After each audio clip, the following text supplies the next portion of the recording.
Imagine you're the director of an art museum.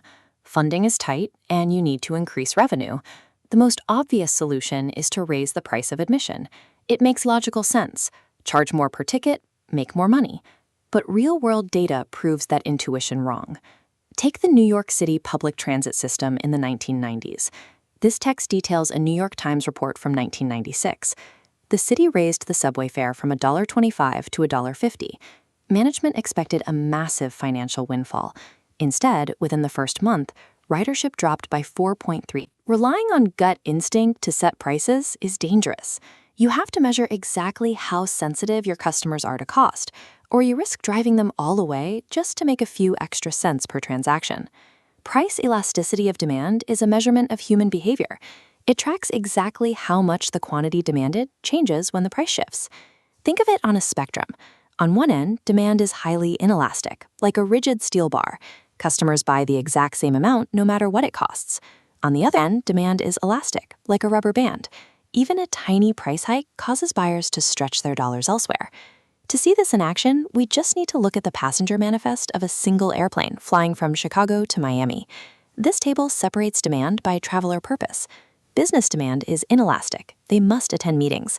As prices double, ticket sales barely drop. Vacationers are highly elastic. When fares double, sales plummet from 1,000 to 400. They walk away. Because of this, the airline actually increases its total revenue when it raises prices on business travelers. But if they try that same price hike on vacationers, they lose so many customers that their overall revenue collapses. This sensitivity isn't random. It's driven entirely by alternatives. Consider the global wheat market. When a worldwide drought hits, crop yields drop everywhere. You might think farmers would go bankrupt. But bread is a baseline calorie source for billions of people, and there is no cheap alternative. Because the demand is highly inelastic, the massive spike in the price of wheat more than makes up for the lower crop yields. The farmers actually make more money. Now compare that to a localized disaster. Imagine a severe drought strikes only the state of Kansas. Kansas farmers still lose half their crop.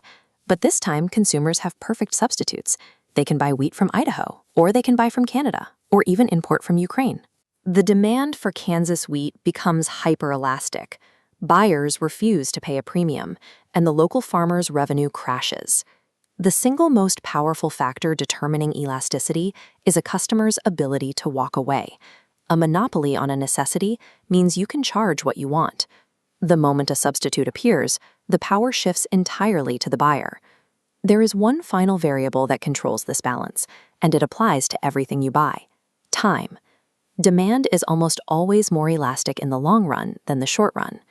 During the oil shocks of the 1970s, the price of gasoline skyrocketed. In the first few months, people still had to drive to work.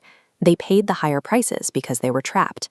But over 5 years, they bought smaller, efficient cars, permanently lowering their consumption. We even see this in public health policy. Research shows that teenagers have a higher price elasticity for cigarettes than adults. Adults have decades of chemical addiction making them inelastic, but teenagers are easily priced out of the habit by a tax increase. This text passage references an old joke among academics. If you teach a parrot to say supply and demand, you've created an economist. While the parrot repeats the vocabulary, the economist measures the elasticity. This specific calculation of human reaction determines whether a policy saves a business or destroys it. Predicting revenue involves mapping out how customers perceive their options, their urgency, and their alternatives. Miss that balance, and common sense will lead you straight to bankruptcy.